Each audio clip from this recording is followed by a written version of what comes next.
এখানে আছে নন্দগ্রাম। নন্দগ্রামের নিচে রয়েছে, ওটা টিলার উপরে, নিচে রয়েছে পাবন সরোবর, অত্যন্ত পবিত্র পাবন সরোবর।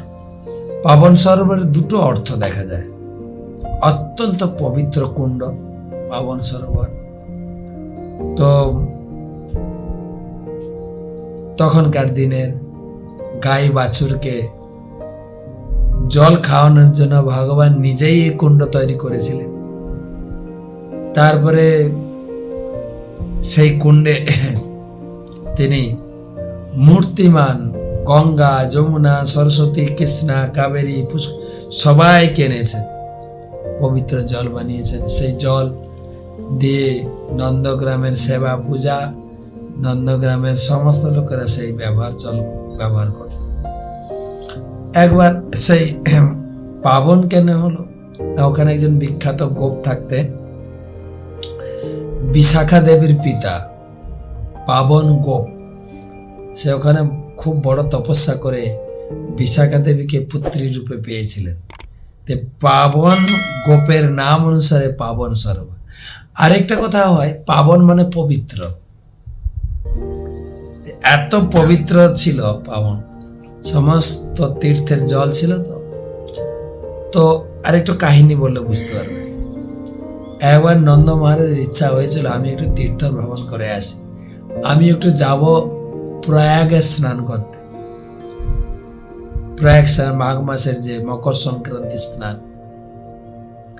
তো একদিন সকালে দেখছেন পাবন সরোবরের তীরে একটা জ্যোতির্ময় ব্যক্তি, তিনি রথ থেকে অবতরণ করলেন, ভূমিতে গড়াগড়ি করলেন আর পাবন সরোবরে স্নান করছে। নন্দবাবা আশ্চর্যচকিত হয়ে গেলেন। তিনি ধীরে ধীরে তার কাছে গিয়ে তার পরিচয় জানতে চাইলেন। হে মহাত্মা, মহান ব্যক্তিত্ব, আপনি কে? কেনই বা এখানে ধুলায় গড়াগড়ি করছেন? কেনই বা এই পাবন সরোবরে স্নান করছেন? তখন উনি নিজের পরিচয় প্রদান করছেন। আমি হচ্ছি